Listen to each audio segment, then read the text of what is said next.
Hello and welcome to our segment on studying character.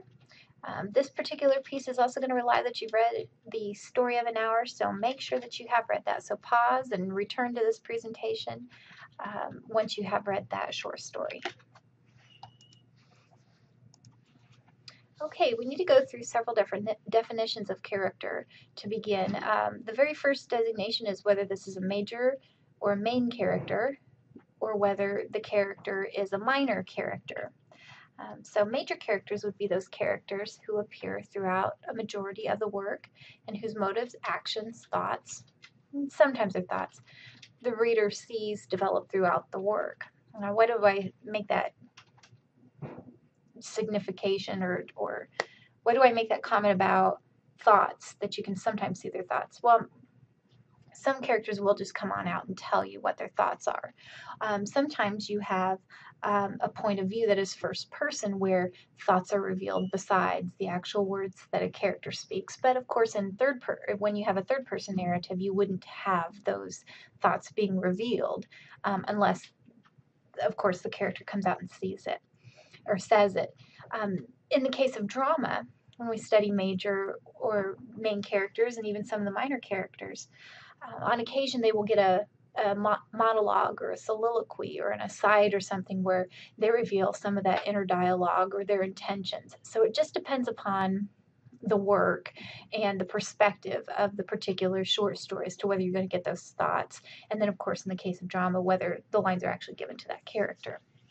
So we see this characterization. The main characters would be the ones who are followed through a majority of the work.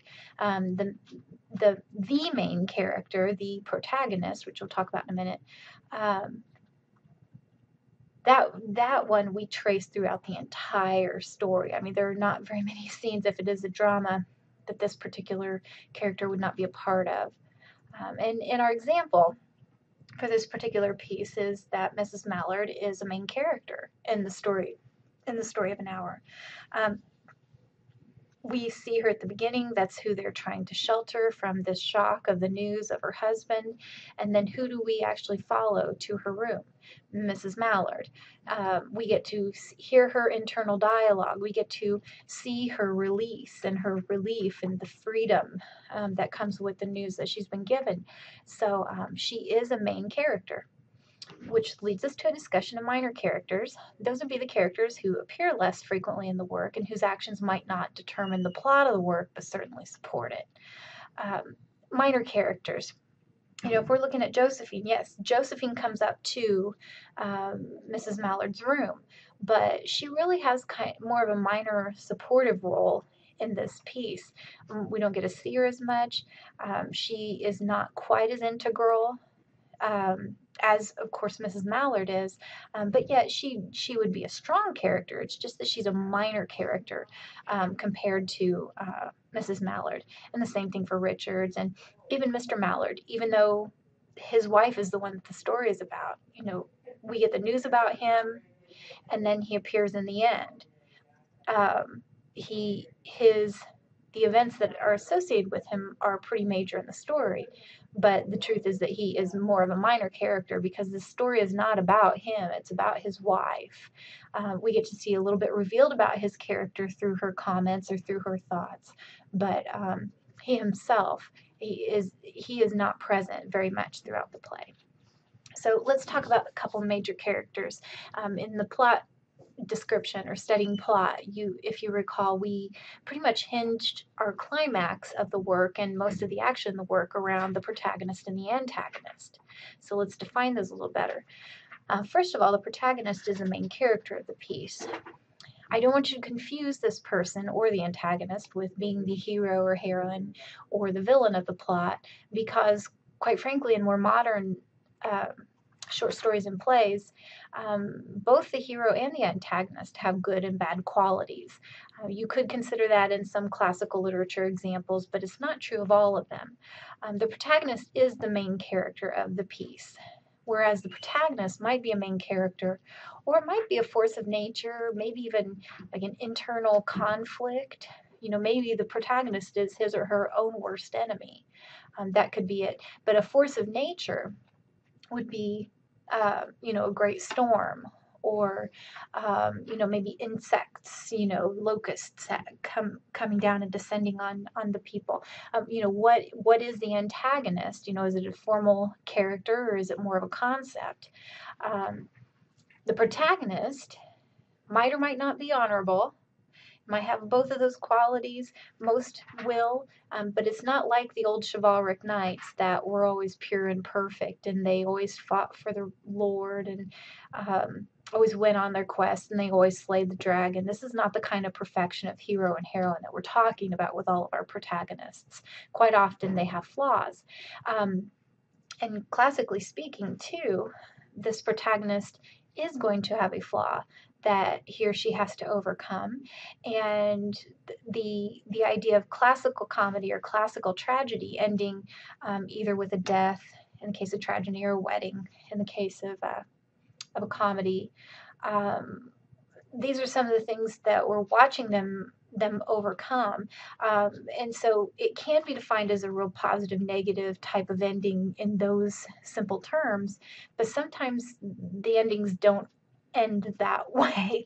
It's not totally positive or totally negative. Sometimes you're left with kind of a mixture or even a neutral feeling.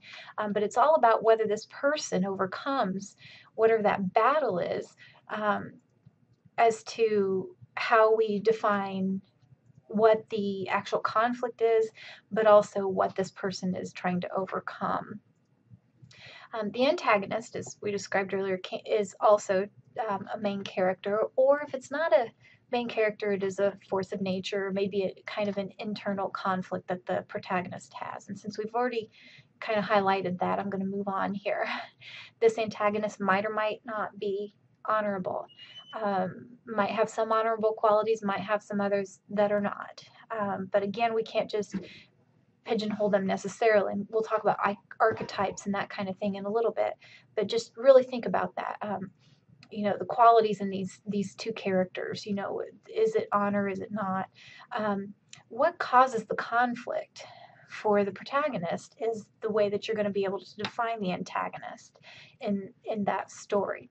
So who do you think the antagonist actually is? And this answer I'm not giving you. That is something that would be arguable in a response, or in a journal entry or a paper. Who is the antagonist to Mrs. Mallard? Is it herself? Is it Josephine? Is it Richards? Is it Mallard, Mr. Mallard himself? Who do you think causes the greatest conflict for our protagonist, Mrs. Mallard? So we have a few more definitions to go through. Round characters and flat characters. It's basically, those are defined as to how many different characteristics does this person have to their personality. A round character is one that displays many complexities in their mind, motive, and in the action throughout the work. So this person, if they do have an ethical dilemma, they're going to show a little bit of doubt, or they're going to be maybe, like in the case of Macbeth, he does murder, and he didn't have that when the play starts. He's a very loyal subject to the king, and so he goes through a lot of different complexities. He would be considered a round character. A flat character remains rather one-dimensional throughout the work, and this would be the case of your perfect knight that does destroy the dragon, who rescues the damsel in distress, who does everything right. We have these archetypal characters, such as a seer or a wizard or an orphan, maybe the wise elderly man or woman. Those are people who are seen throughout literature, and their character is their character. They are supposed to be, if they are the orphan, they are supposed to behave like an orphan. If they are a wizard, they're supposed to be the one that can always help the protagonist get through whatever it is. Or if they are a seer, if that character is a seer, it always does its job. He or she always does its job of being able to see the future and communicate it. So we have stock characters also. That would be the traditional mustache twirling villain. the one who is bad to the core, just mean, thoughtful, probably even, or mean at all times, probably tells you what they're going to do and then does it, just all those evil qualities. But you also have the stock character of the fool or the buffoon, the court jester. Those are stock characters that are kind of used throughout time. And one more example would be the Keystone Cops. That's kind of an old, I think that was 1930s. I think that's when those were made. But anyway, they were the bumbling police officer. And we still have some of those characters that still come into our movies and our works even today in the 21st century. So flat characters or stock characters, they are flat characters too. They're going to remain one-dimensional. They're not going to change. That's the question that you asked. Does this person change? Does this, whether actions or opinions, or do they stay pretty static throughout? Which brings us over to our other definitions of dynamic or static. They pair very well here with round and flat. A dynamic character is going to change throughout the work. A static character is not going to change. If they start out evil, they're going to be evil throughout the entire work, all the way through the end. But a dynamic character would change throughout the work, therefore would have many complexities and most likely be a round character too. So let's talk about a final component called characterization.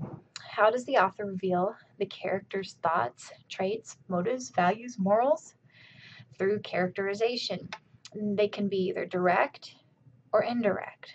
Direct characterization would be where the narrator or the character tells the reader directly, specifically, about what they're going to do or about the type of person that they are, their intents.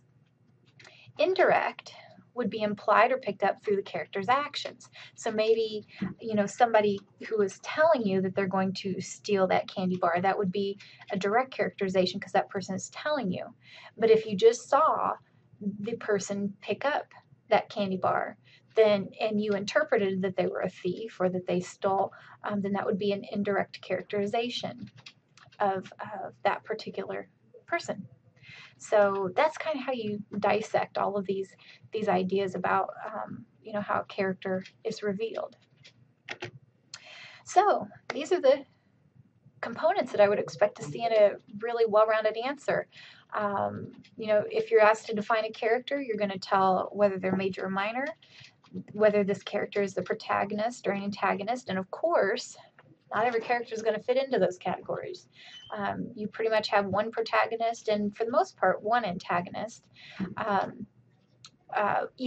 Although you could argue that there's a character that's an antagonist and maybe the protagonist's flaw could lead to some issues that would mean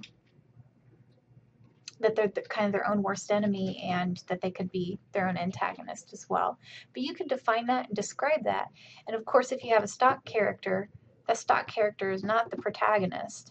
It's going to be something else in that piece, or maybe neither the protagonist or antagonist. So as you're figuring that out, okay, if you've already defined the protagonist, you've already defined the antagonist, these other characters would just fall into another area. So you describe them as round or flat, dynamic or static, and how they are characterized, typically providing examples, of course, in there too. And our protagonist is typically going to be round. It's typically going to be dynamic, whereas our antagonist might be round or flat, might be dynamic or static. You never know. That's what you have to define throughout. Finally, here's your citation. Thanks for listening.